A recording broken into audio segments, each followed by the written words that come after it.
अगर हमें भगवान ने बनाया तो भगवान को किसने बनाया? सवाल को पूछने भर से डर जाते हैं कहीं भगवान नाराज ना हो जाए।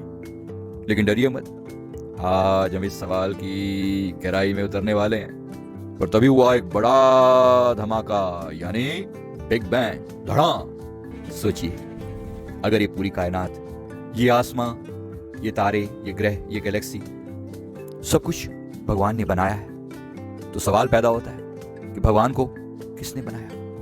ये सवाल सदियों से इंसान के दिमाग की सबसे बड़ी पहेली बना हुआ है। कुछ लोग इस पर घंटों बहस कर सकते हैं, तो कुछ लोग मल्टीवर्स, सनातन धर्म की दृष्टि में अनंत ब्रह्मांडों का रहस्य। दोस्तों, क्या आपको लगता है कि जो दुनिया है बस इतनी सी ही है?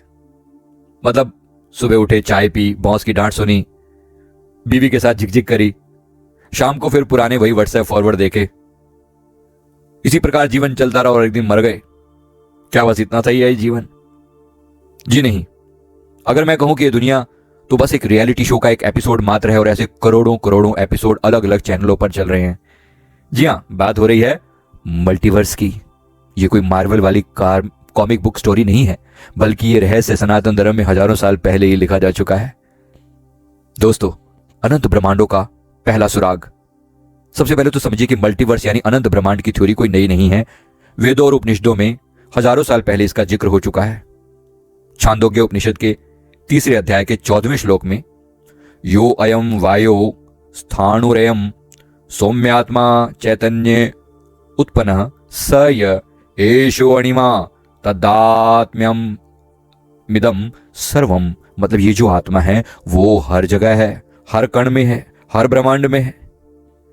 अब भाई साहब, जहां आत्मा हर जगह है वहां ब्रह्मांड कितने होंगे? गिनती करने बैठ गए तो कैलकुलेटर का बाप भी रिटायरमेंट ले लेगा। अब चलते हैं ब्रह्मांड की फैक्ट्री की तरफ, ब्रह्मा जी के ऑफिस की तरफ।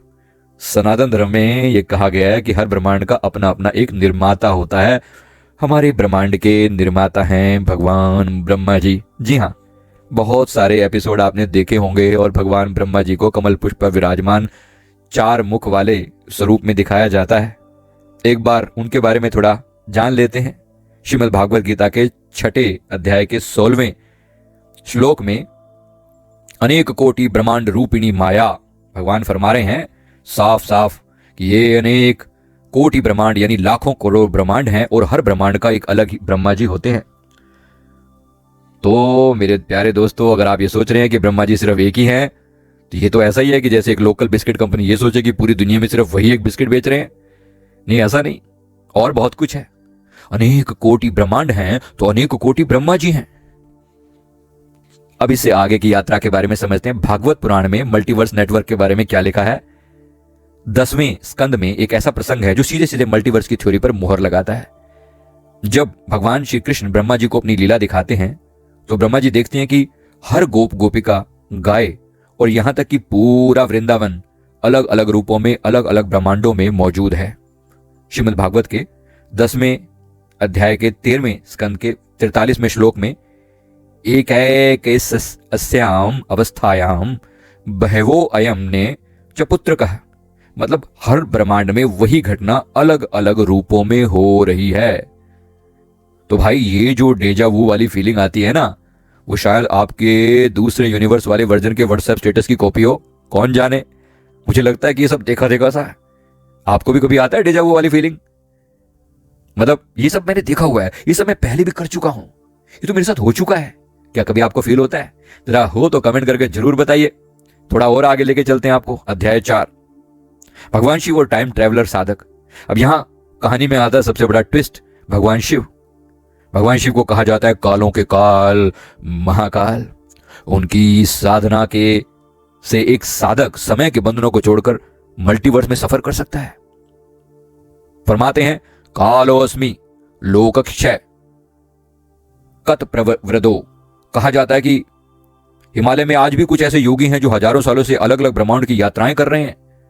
वो सब वीडियो कॉल नहीं कर सकते, इसलिए व्हाट्सएप ग्रुप में नहीं जुड़ पाए, लेकिन यात्राएं चल रही हैं उनकी। क्या आप किसी ऐसे योगियों के बारे में जानते हैं, कभी सुना है?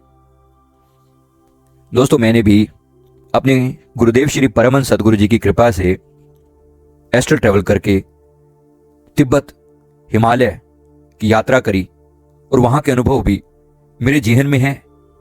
मैंने बहुत कुछ देखा, अनुभव किया है वहां के बारे में। भौतिक रूप से तो नहीं जा पाया, लेकिन एस्ट्रल ट्रैवल करके मैंने बहुत सारे अनुभव लिए हैं वहां के, और वहां के वो गुप्त गेटवे भी देखे हैं जो सीधे सीधे अनेक अनेक ब्रह्मांडों को कनेक्ट करते हैं। हमारे यहां भी सनातन धर्म में अलग अलग तरह के लोकांतरों का जिक्र आता है। जैसे अनेक अनेक ऋषियों के अपने लोक हैं, 14 भुवन और 3 लोकों का जिक्र तो आपने सुना ही है। पर यह बात इतनी नहीं है, इसके बियॉन्ड भी बहुत कुछ है। अर्थात कुछ तो है जो भी हमें नहीं पता, जो हमारे सनातन में रहस्य लिखे तो हैं, लेकिन अनुभव में ना आने के कारण हम उन्हें भूलते चले जा रहे हैं। तो एक बार सनातन के उन पन्नों को पलट के देखते हैं।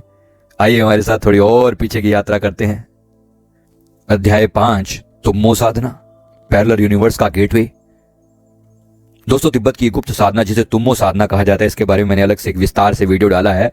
ये साधना कैसी होती है, और इसके साथ साथ भारतीय संतों की अजप अजप साधना, अन्य और भी साधनाएं हैं। ये केवल मानसिक शांति मात्र के लिए नहीं है, बल्कि कहा जाता है कि ध्यान की ये विधियां एक गुप्त द्वार खोल देती हैं, एक ऐसा द्वार जो हमारी चेतना को किसी और ब्रह्मांड तक भी पहुंचा सकता है। हमने एस्ट्रल ट्रैवल के जरिए बहुत सारी यात्राएं करी हैं, जिसके बारे में मैं अलग अलग रूपों में आपको बता रहा हूं। ये कोई कल्पना नहीं है, बल्कि आज की क्वांटम फिजिक्स की भी मानती है कि चेतना एक ऊर्जा है जो टाइम और स्पेस के बंधनों को तोड़ सकती है। अब आते हैं इसके नेक्स्ट पार्ट पर, विज्ञान की जुबानी पैरेलल यूनिवर्स की थ्योरी क्या है। दोस्तों, स्टीफन हॉकिंग और नासा के बारे में आप सभी जानते हैं। आधुनिक विज्ञान की सबसे रहस्यमय थ्योरी में से एक है मेनी वर्ल्ड्स इंटरप्रिटेशन। इस थ्योरी के अनुसार हर संभव निर्णय पर एक नया ब्रह्मांड जन्म लेता है। मतलब अगर आपने सुबह चाय की बजाय कॉफी पी तो कैसा ब्रह्मांड भी हो सकता है जहां आपने चाय ही चुनी थी, कौन जाने। थोड़ा है तो मजेदार ही है, लेकिन सनातन धर्म में इसका जिक्र हजारों साल पहले ही कर दिया गया था। श्रीमद् भागवत गीता 3 अध्याय के 11वें श्लोक में सहस्त्र युग पर्यंत महर्यद ब्रह्माणो विदुः, इसका मतलब है कि समय अनगिनत चक्रों में चलता है और हर युग में अलग अलग घटनाएं होती हैं। इसके बाद चलते हैं एलियन सभ्यताएं और अन्य ब्रह्मांडों के बारे में जानने के लिए। सवाल उठता है कि अगर मल्टीवर्स है तो क्या उन ब्रह्मांडों में से हमसे अधिक उन्नत सभ्यताएं भी हो सकती हैं। सनातन धर्म में कई जगहों पर यक्ष, गंधर्व, किन्नर, राक्षस लोक का वर्णन मिलता है। क्या ये असल में एलियन सभ्यताएं थी जो दूसरे ब्रह्मांडों से आई थी, या फिर ये केवल मन की कल्पना मात्र है? आप क्या समझते हैं, जरा कमेंट करके बताइएगा। विष्णु पुराण के 2 स्कंद के 7वें श्लोक में नाना लोकानाम जननम च स्थितितम च, यहां कहा गया है कि भगवान विष्णु की माया से अनेक लोगों की उत्पत्ति होती है। अब नासा जैसी एजेंसियां भी मानने लगी हैं कि दूसरे ग्रहों पर एडवांस सिविलाइजेशंस भी हो सकती हैं। अर्थात माना तो है, लेकिन अभी जाना नहीं है। मैं साथ ही कनेक्ट करता हूं नासदीय सूक्त और सिमुलेशन थ्योरी में ऋग्वेद का सबसे रहस्यमय श्लोक है नासदीय सूक्त। इसमें कहा गया है ऋग्वेद में 10वें स्कंद के 129वें श्लोक में किमवरे किमासी दहनम गंभीरम, इसका अर्थ है जब सृष्टि की उत्पत्ति नहीं हुई थी तब भी एक गहरी रहस्यमय ऊर्जा मौजूद थी। आधुनिक विज्ञान की सिमुलेशन थ्योरी भी कुछ ऐसा ही कहते हैं कि हम सब एक कंप्यूटर प्रोग्राम का हिस्सा हैं और अनगिनत वर्चुअल ब्रह्मांडों में एक साथ रह रहे हैं। अब बात आती है आत्मा की यात्रा की और मल्टीवर्स के साथ इसका कनेक्शन क्या है। श्रीमद् भागवत गीता में भगवान परवार में 2 अध्याय के 20वें श्लोक में न जायते म्रियते वा कदाचन, आत्मा न पैदा होती है न मरती है, बल्कि वह एक लोक से दूसरे लोक की यात्रा करती है। क्या यह आत्मा की यात्रा असल में मल्टीवर्स की यात्रा नहीं हो सकती? आप क्या सोचते हैं दोस्तों? इसके बारे में मैं बहुत बड़ी थ्योरी ना कहकर अगर मैं कहूं अगर मल्टीवर्स सच है तो क्या आपकी आत्मा अभी भी किसी और ब्रह्मांड में एक और जिंदगी जी रही है? आपको क्या लगता है, क्या सच है? क्या हमारे सपने किसी पैरेलल यूनिवर्स की झलक हैं? क्या एलियन सभ्यताएं किसी दूसरी दुनिया की परछाइयां हैं? ये जो अमेरिका बहुत दावा करता है कि बहुत सारे सीक्रेट छुपे हुए हैं वहां पर, आपने कहीं ना कहीं सुना होगा कि ऐसे बहुत सारे सीक्रेट हैं। तो ऐसे इन सीक्रेट्स के बारे में हम भी और जानने का प्रयास करेंगे। लेकिन अब तक जो आपने समझा, क्या समझ में आया आपको? क्या सच में हमारे सनातन धर्म इतना महान है जिसमें ये सारा ज्ञान पहले से मौजूद है और साइंस धीरे धीरे उसी निष्कर्ष पर पहुंचने का प्रयास कर रही है? आपको क्या लगता है? सनातन धर्म और आधुनिक विज्ञान कहीं ना कहीं एक ही दिशा में चल रहे हैं, अनंत ब्रह्मांडों की खोज। अब ये आप पर है कि आप अपनी चेतना को साध कर इन रहस्यों को जानना चाहते हैं या बस इसी ब्रह्मांड की सीमा में ही रहना चाहते हैं।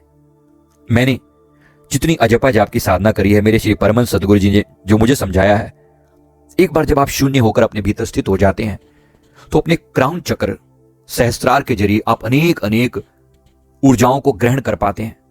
तो हमारा ब्रेन एक सेंसिटिव एंटीना की तरह बनकर बैठ जाता है, जहां पर हम कनेक्ट कर पाते हैं अनेक ऊर्जाओं से। मैंने भी उस शून्यता में बैठकर अनेक अनेक ऊर्जाओं को जाना है, समझा है, और उसी के बेसिस पर मैंने बहुत सारे प्रेडिक्शन भी किए, जिसमें से आप बहुत सारे प्रेडिक्शन को सच होता हुआ भी देखते हैं। उसके पीछे की थ्योरी ये है कि एक बार आप कनेक्ट हो सकते हो तो आप बियॉन्ड टाइम ट्रेवल कर सकते हो, मतलब समय के पार की यात्रा कर सकते हो। आप कुछ बातें फ्यूचर के बारे में भी जान सकते हो, कुछ बातें पास्ट के बारे में भी, अर्थात आप इस विजिबल सृष्टि के बियॉन्ड भी कुछ देख सकते हो। मैं आप सभी को उसी महायात्रा के लिए इन्वाइट करता हूं। क्या हम सबको कम से कम 1 घंटा मेडिटेशन करके अपने आप को चेतना के उस हायर आयाम में ले जाने का प्रयास नहीं करना चाहिए? मेरे गुरुदेव ने अजपा साधना बताई, श्वास श्वास में परमात्मा का नाम जपना, ताकि मन व्यर्थ के विचारों से हट जाए और उसके बाद शून्यता में स्थित होकर फिर भीतरी यात्रा पर निकल सकें। देखो, बाहर की दुनिया धीरे धीरे डेवलप होगी, लेकिन भीतर की दुनिया जो हमारे ऋषि मुनियों ने खोज करी है वो हमारे भीतर मौजूद है। जो ब्रह्मांडे सोई पिंडे, जो खोजे सो पावे, ये हमारे संतों की वाणियां हैं। अर्थात जो ब्रह्मांड में है उसकी एक कॉपी हमारे माइंड में भी है, और अगर मैं ब्रह्मांड की खोज अभी नहीं कर सकता तो अपने माइंड में तो उसे खोज कर ही सकता हूं। तो क्यों ना अपने भीतर से खोजने का प्रयास करें, अपने भीतर की इसी यात्रा के साथ मैंने कनेक्ट करके जो भी आपको बताया है। मैं उम्मीद करता हूं आपको अच्छा लगा होगा। मैं और विस्तार से इसे एक्सप्लेन करने का प्रयास करूंगा, ध्यान के उन गहरे अनुभवों को आपके सामने लाने का प्रयास करूंगा, जहां हमने एस्ट्रल ट्रैवल के द्वारा अपने फिजिकल बॉडी से अपने एस्ट्रल बॉडी को अलग करके बहुत कुछ जाना है, बहुत कुछ समझा है। मैं उम्मीद करता हूं कि आप भी इस यात्रा पर हमारे साथ चल पाएंगे। क्या आप इस चैलेंज को लेने के लिए तैयार हैं? जी हाँ, बहुत बहुत स्वागत है आपका इस दुनिया में जिसे एस्ट्रल ट्रैवल की दुनिया कहा जाता है। जरूर प्रयास करें उसमें डुबकी लगाने का। तब तक के लिए बहुत बहुत शुक्रिया आपका। अगर वीडियो अच्छा लगा हो तो जरूर लाइक करें, कमेंट करें और चैनल को भी सब्सक्राइब करें और बेल नोटिफिकेशन का आइकन दबाना ना भूलें। Thank you very much. Thank you.